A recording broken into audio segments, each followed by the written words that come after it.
When you're in the market for a new car, a few key factors weigh heavily: price, fuel economy, reliability, and of course, performance. Whether you prioritize efficiency or crave speed, one thing's for sure: nobody wants a car that feels like it's stuck in slow motion. But rewind to the 1980s, and things were a bit different. A sub-10-second dash to 60 miles per hour was a mark of distinction. Take, for instance, the 1982 Camaro Z28, which, even with an automatic transmission, clocked in at 8.6 seconds. Surprisingly, that automatic actually beat its manual counterpart in acceleration. The '82 Mustang GT wasn't far behind at 8 seconds flat, while the Corvette of the same era managed 8.1 seconds, a testament to the era's evolving performance standards. But in this video, we're diving into the slowest American cars of that era, where sluggish acceleration was more the norm than the exception. Number 1, 1980s 1984 and 1985 Lincoln Continental. Back in '84, only about 1,500 units rolled off the line with this diesel engine, marking a rare choice from GM during a time when their diesel engines were struggling to impress. Ford, on the other hand, played it smart, observing GM's diesel woes and deciding to team up with BMW, a renowned name in diesel engineering. The result? A diesel-powered Continental. Underneath the hood of this Continental lay a BMW-sourced 2.4-liter inline-six turbo diesel, mated to a ZF 4-speed automatic transmission. With 114 horsepower and 155 lb-ft of torque, the car tipped the scales at over 3,500 pounds, hardly a featherweight. Predictably, the performance suffered, with a 0 to 60 miles per hour time hovering around 14.5 seconds. The Mark VII Continental also offered this diesel option, setting up an intriguing comparison with the likes of the Mercedes 500 SEC. Number 2, 1981 and 1982 Ford Granada wagon. A sedan featuring Ford's infamous 2.3-liter inline-4 Lima engine. Any car from the Fox platform equipped with this engine could easily find itself on this list of sluggish performers. Back in the 80s, the Granada 4-door with the 3.3-liter Thrift Power 6 managed a leisurely 0 to 60 miles per hour in 16.4 seconds, squeezing out just 87 horsepower and 154 lb-ft of torque. The Lima engines of that era didn't fare much better, boasting similar horsepower but less torque at around 118 lb-ft, a recipe for even slower acceleration. Meanwhile, the Thunderbirds of the era, while avoiding the inline-4, weren't exactly speed demons either. Even with their inline-6 engines, which packed around 90 horsepower, these cars weighed over 3,000 pounds. Moving up to the 4.2-liter V8 didn't help much, with a 0 to 60 miles per hour time still languishing over 15 seconds. But perhaps the biggest Achilles' heel of these models was their 3-speed automatic transmissions, relics from the 60s that did no favors for performance. Number 3, the 1980 Chevy Eluve. If you're scratching your head wondering what a Chevy Eluve is, these trucks were rebadged Isuzu Faster models, imported and sold in the States from 1972 to 1980. LUV stands for Light Utility Vehicle, fitting for their bare-bones, no-frills nature. Back in those days, rebadged imports like the Dodge D50, a Mitsubishi clone, and Ford's versions were not uncommon. Under the hood of most US spec LUVs was a modest Isuzu 1.8-liter 4-cylinder engine churning out a humble 80 horsepower and 95 lb-ft of torque. That kind of power translated to a 0 to 60 miles per hour time of around 19 seconds. A reminder that acceleration wasn't their strong suit. Number 4, the 1985 Cadillac Fleetwood equipped with the 4.3-liter diesel engine. Remember when I mentioned Ford's smart collaboration with BMW to avoid diesel disasters? Well, GM's diesel engines had earned quite the dreadful reputation. However, their V6 diesel alternatives weren't entirely terrible, at least not compared to their infamous 5.7S. In 1982, GM introduced their first V6 diesel, the LT6, followed by the LT7. Fast forward to 1985, and GM decided to give it another shot with the LS2 variant. It's almost comical because they discontinued it in the same year. This engine managed to produce 86 horsepower and 165 lb-ft of torque, similar to its V6 predecessors. These engines were only available in GM's C-body cars, such as the Fleetwood, Electra, and 98. Number 5. The Chrysler Newport with the 3.7-liter slant-6 engine.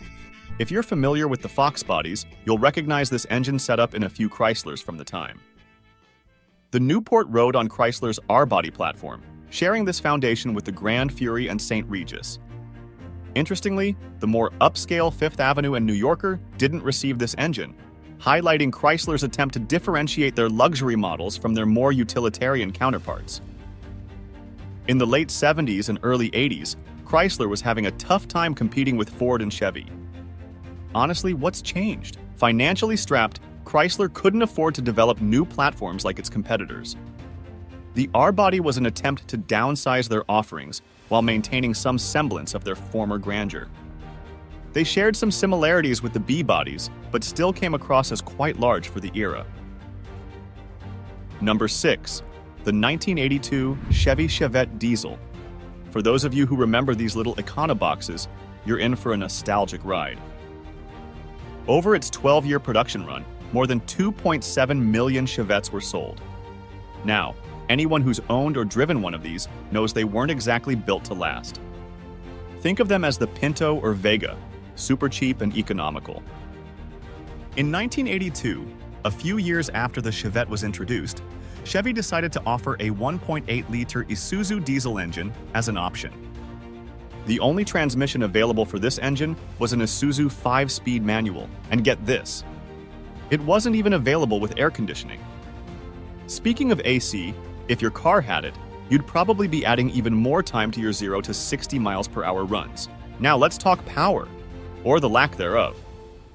If you've noticed a trend with early 80s American import types of diesel, it's that power was a rare commodity. Apart from the BMW diesel in the Lincoln, most of these engines weren't turbocharged or direct injected. So, what did that mean for the Chevette? Well, these diesels made around 51 horsepower. Yep, you heard that right. This resulted in a sluggish 0 to 60 miles per hour time of about 21.1 seconds. Number 7 on our list, the Cadillac Fleetwood Brom with the infamous 5.7-liter diesel engine. GM slapped these engines into a variety of models across their brands, so it didn't matter what car you had. If it had this engine, it was bound to be a slug. We picked the Fleetwood Brougham for this discussion because it's one of the heavier models, tipping the scales at over 4,000 pounds. The design for this diesel engine was based on the old 350 V8 and made its debut in 1978. Later, GM introduced V6 diesel options, but those were a bit more reliable. The 5.7-liter diesel, on the other hand, was notorious for its unreliability. GM took quite a few shortcuts in converting the gas engine to diesel, resulting in a plethora of problems. The Cadillac Fleetwood Brougham, though, is a beautiful luxury sedan from this era. It embodies the opulence and grandeur of 1980s luxury cars. But with 105 horsepower and 205 lb-ft of torque, this car's performance was anything but luxurious. The 0 to 60 miles per hour time? A staggering 21.5 seconds. Number 8. A 1985 Ford Tempo 4-door, specifically the diesel variant. If you're scratching your head wondering why anyone would put a diesel in a Tempo, you're not alone.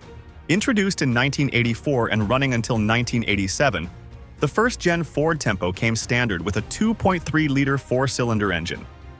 But for those feeling adventurous, there was an optional diesel engine, courtesy of Mazda. The 2.0-liter Mazda diesel engine wasn't exactly a powerhouse. It delivered a whopping 52 horsepower and 82 lb-ft of torque. If you're thinking, that sounds painfully slow, you're right. The Tempo could slog its way from 0 to 60 miles per hour in around 21.8 seconds with a manual transmission. And if you think that's bad, imagine the Ranger, which was heavier and likely even slower. Number 9. President Reagan's limo from 1987. Yep, you heard that right.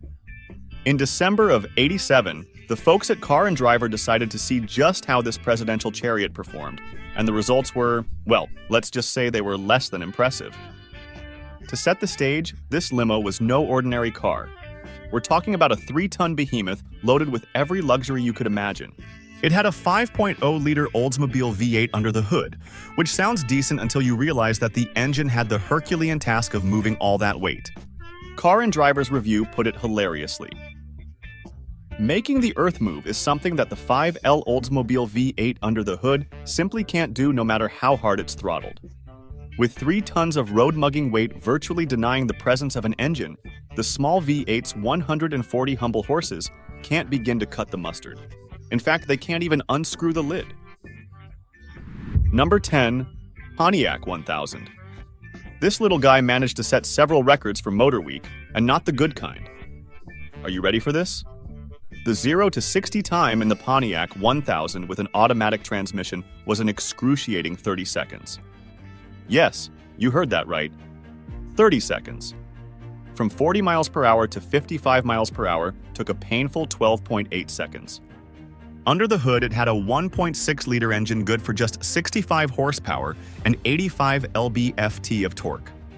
Now, the biggest flaw with this spec was the 3-speed automatic transmission. These transmissions struggled to downshift, making acceleration feel like watching paint dry. With a manual transmission, things improved slightly, with the 0 to 60 time taking about half the amount of time, but even then, it was no speed demon. Thanks for watching. Please like the video, press the subscribe button, and also drop your thoughts in the comments section.